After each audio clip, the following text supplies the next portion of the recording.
Welcome back, everybody. It's, of course, Sport Federation TV. We carry on talking sport in the province. It's great to have you along every week. Different codes, as you know. But, of course, Sarah Braude is the president of Women's Golf South Africa. She comes from Western Province Golf in Cape Town. She's no stranger to the show, and it's always great to find out from Sarah what is happening with women's golf. Of course, as we know, golf has never really stopped. And really good news to see that golf continues. Sarah, in fact, is, of course, at Royal Johannesburg in Kensington at the moment. Sarah, welcome all the way from Johannesburg. Thank you so much, JP. In fact, I'm indoors at the moment because we have a weather delay. Golf is an outdoor sport. But we've got our South African Amateur Championships, as we said this week, where we combine both the men and the women playing. So we've had a phenomenal event, and we're in the final stages. So thank you for having me. So this is the South African Amateur Championships, is that right? That's correct. It's our flagship event, both in the men's and the women's space especially. And you'll be interested to know that from the Western Cape, there were 18 players in the field. We started with the stroke play, which is every shot counts. And Bobby from from the Cape Town district finished runner-up. To Kira Floyd, who comes from Ekurhuleni. Bobby actually shot a 5-under final round to get herself into runner-up place. And after that, we went into the match play championship, which is a different format of the game, but really exciting because in the field we have girls who are 14 and younger, which is phenomenal just in terms of our development program and the growth of women's golf. Just give us a quick explanation of the difference between stroke play and match play. Okay, so with stroke play, every shot counts until the ball's in the hole.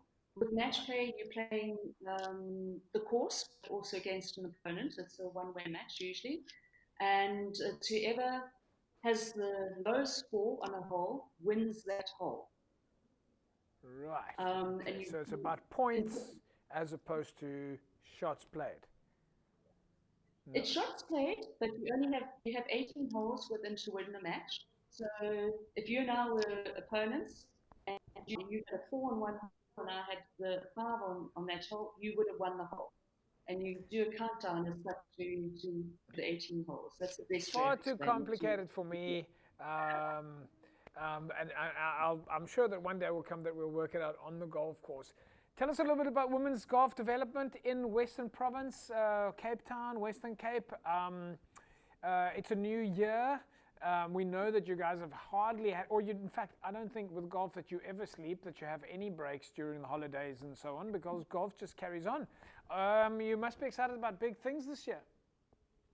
Yes, we are. In fact, we just recently announced our national squad, and from the Western Cape region, there are a number of players in that squad for 2022. I've mentioned Bobby Brown, Isabella van Rooyen. We also have some new rookies in the national squad who have earned their position. So Jasmine Furstenberg, who's from the George area, Zara Lecure as well from the Cape Town district, and a host of other players. And what's really exciting is a lot of younger girls who are putting their hands up and have earned their positions in the national squad and are proving it on the fairways. And that's really exciting.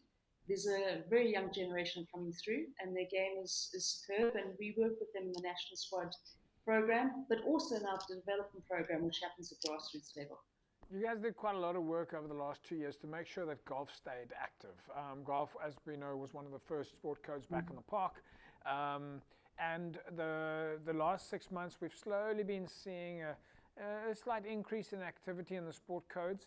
How have you guys been able to continue that momentum? I suppose maybe the holiday period has allowed you to get a bit of extra steam. Yes, definitely. I think golf lends itself to many of the non-pharmaceutical interventions that are required. And being an outdoor sport, we did find a lot of interest in people starting the game. And people, because team sports at one stage were not able to be played, a lot of people looked to golf to continue being active and playing an outdoor sport. So we've seen a lot of growth in that.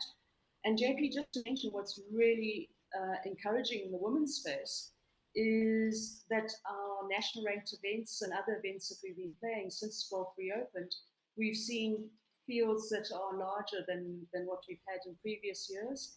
And a lot of the youngsters coming from the development program really participating in our tournaments at all levels. So that's really exciting going forward.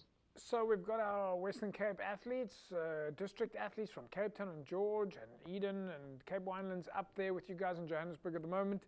South African Championships. What comes next for these athletes if they do well here now? Well, with the fortunate return now to playing international events, which we are hoping will be a more regular calendar, subject to travel requirements and so forth, for our elite athletes, certainly the international stage. You know, they've missed out on, unfortunately, 2 years on that level of competition. We also have this year the World Amateur Teams Championship, which is due to be played in France, both for the women and the men. So they really are working hard to put themselves into contention for selection. Yeah. But we also have 2 big junior events coming nationally. So Sarah, just quickly, I mean, something that I wanted to, well, tell us about the junior events coming nationally before I go on to my kind of how did you get there picture. Okay, so there are 2 national junior events. The first one is the Nomads Roseville, and the second one is the Nomads SA Girls. And that's specifically for players, in this case, who are 18 and under. We go by year of birth. And what's really exciting is cover options. So from those who have just got a handicap and are working their way up the ranks to our elite golfers. So we cover the full spectrum of junior golfers. Final question for is that the steps, are those the steps being a nomad golfer before you end up being in the place that you are now from a higher level when you get to the SA amateurs? Are those the steps that you have to go through, nomads or juniors?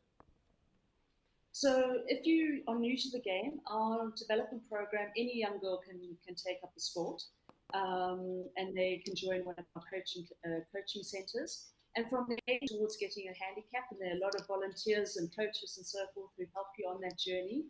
And from there you start participating in junior events and work your way up, both within the districts, and then to provincial events and the national events. So we have a very clear roadmap, a wide for the girls, and most of our elites are many of the juniors.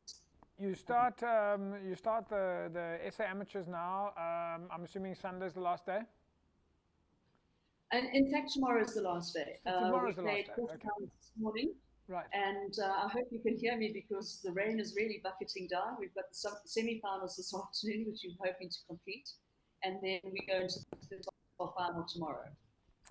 Sarah, we'll leave it at that, and yeah, good luck up Johannesburg. I understand that the weather is a little bit rough up there, and we hold thumbs for our Cape Town, Eden, and other Western Cape athletes. There we go, folks. Sarah Braude, President of Women's Golf South Africa, and she's of course up at the South African Championships in Johannesburg at the moment, the South African Amateur Championships. Of course, our women's golf team is doing really well. Fantastic development from golf in the Western Cape for women's golf. The growth structures really are doing well. We'll take a break. When we come back, we'll carry on talking about sport in the province. Back in a sec.